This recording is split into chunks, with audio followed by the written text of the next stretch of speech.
आज मैं आपको वो हृदय विदारक कहानी सुनाने जा रहा हूं जिसका संबंध बीते हुए कल से ही नहीं है, बल्कि जो आपके वर्तमान और आने वाले कल के लिए भी एक चेतावनी है। ये कहानी है मालाबार के हजारों हिंदू पुरुषों और महिलाओं की, जिनकी चीतकारों के भाग्य में किताबों के पन्ने भी नहीं आए। सन 1921 भारत में तुर्की के इस्लामी खलीफा के लिए कांग्रेस के समर्थन से मुसलमानों द्वारा चलाया जा रहा खिलाफत आंदोलन अपने चरम पर था। मुसलमान दुनिया भर में इस्लामिक सत्ता अर्थात खिलाफत स्थापित करने के सपने को साकार करने के लिए पूरी तरह तत्पर थे। जहां एक ओर खिलाफत सभाओं में काफिरों को खत्म करने के लिए जिहाद के नारे लग रहे थे, वहीं दूसरी ओर मोहनदास गांधी के नेतृत्व में कांग्रेस हिंदुओं से हिंदू मुस्लिम एकता के नारे लगवा रही थी। इतना ही नहीं, मोहनदास गांधी और कांग्रेस हिंदुओं को इस्लामिक खिलाफत आंदोलन के लिए धन देने तक के लिए कह रहे थे। मुसलमानों का मजहबी उन्माद पूरे उफान पर था। मुसलमान नेता इस्लामिक देशों के धड़ाधड़ दौरे कर रहे थे और भारत पर हमला करके यहां खिलाफत स्थापित करने के लिए उनसे अपील कर रहे थे।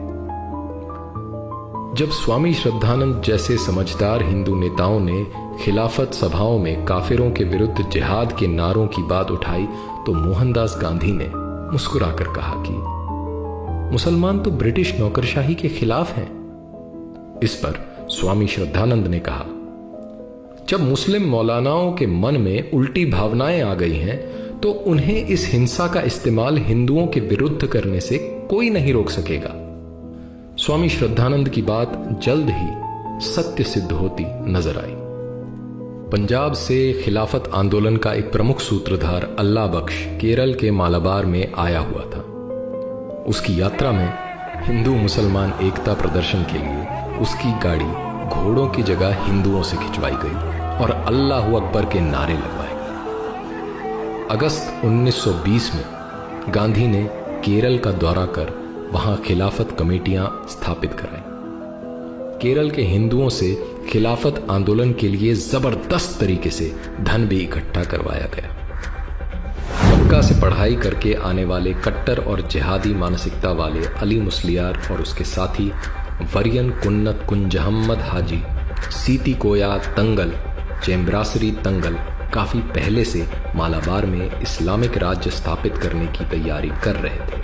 इसके लिए उन्होंने प्रथम विश्व युद्ध में अंग्रेजों की ओर से लड़े हुए और प्रशिक्षित पूर्व मुसलमान सैनिकों और युवा मुसलमानों को इकट्ठा किया तथा खिलाफत स्थापित करने के लिए एक खिलाफत आर्मी बनाई। ये खिलाफत आर्मी यूनिफॉर्म और हथियार से लैस थी। ये सभी मुसलमान कुरान पर हाथ रखकर कसम खाते थे कि खिलाफत स्थापित करने के लिए वे अपने प्राण तक दे देंगे।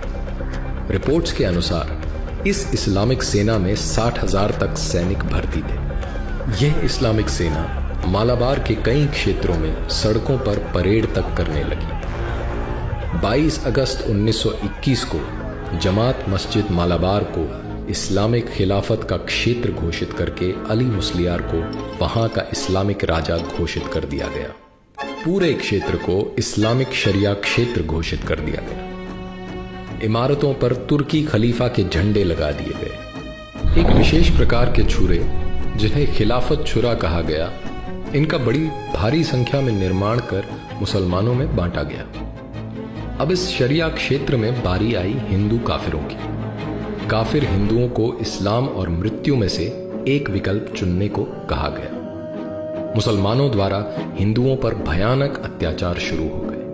हजारों की संख्या में हिंदुओं का जबरन धर्म परिवर्तन करवाकर मुसलमान बना दिया गया। जिन हिंदुओं ने मुसलमान बनना स्वीकार नहीं किया, उन्हें मार दिया गया। उनके घरों को लूटा गया और आग लगा दी गई। हिंदुओं के क्षत विक्षत शवों से मालाबार के कुएं और सड़कें भरे पड़े थे। गर्भवती महिलाओं के शरीर के टुकड़े टुकड़े करके सड़कों और जंगलों में फेंक दिए गए।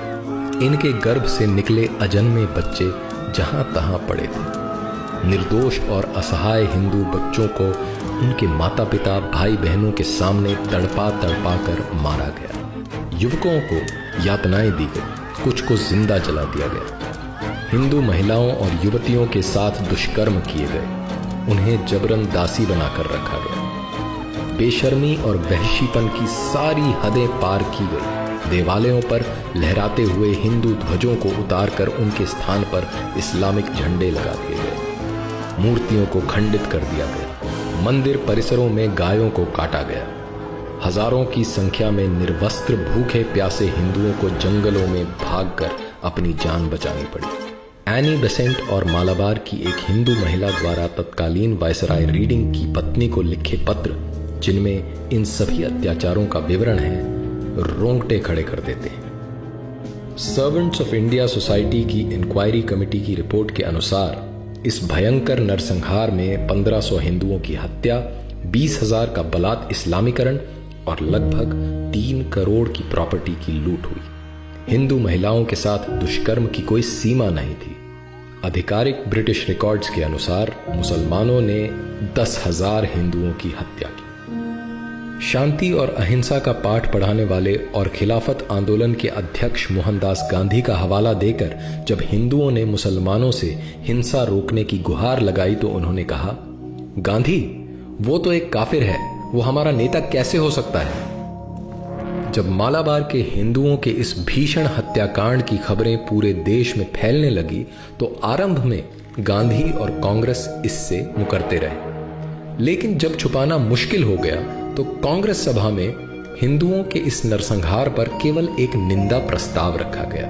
निंदा प्रस्ताव मात्र पर तथाकथित राष्ट्रवादी मुसलमान नेता खुलकर और पूरी आक्रामकता के साथ अपने मजहबी रंग में आ गए। मौलाना फकीर, मौलाना हसरत मोहानी और दूसरे मौलानाओं ने निंदा प्रस्ताव का विरोध किया।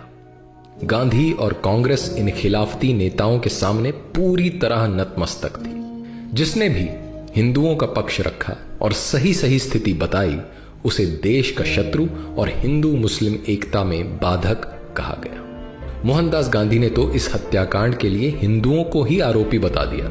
26 जनवरी 1922 के यंग इंडिया के अपने लेख में गांधी ने लिखा, मोपला दंगों के लिए हिंदू ही आरोपी है। हिंदुओं ने मुसलमानों का ध्यान नहीं रखा, उन्हें अपना मित्र नहीं माना। अब मुसलमानों पर क्रोध करने का कोई लाभ नहीं। इतना ही नहीं, गांधी ने मुसलमानों की हिंसा को सही बताते हुए बोला, वे मोपला मुसलमान अल्लाह को मानने वाले बहादुर लोग हैं जो अपने मजहब के लिए लड़ रहे हैं और उनकी लड़ाई का तरीका उनके मजहब के अनुसार मान्य है। स्पष्टतः खिलाफती नेताओं का स्वराज्य से मतलब इस्लामिक खिलाफत स्थापित करना और एकता से मतलब सभी काफिरों का मुसलमान हो जाने से था। लगभग 5 महीने तक मालाबार के मल्लपुरम, मांजेरी, पांडिकोड और तिरूर जैसे क्षेत्रों में इस्लामिक राज कायम रहा और काफिर हिंदू और उनकी महिलाओं पर अकथनीय अत्याचार किए गए।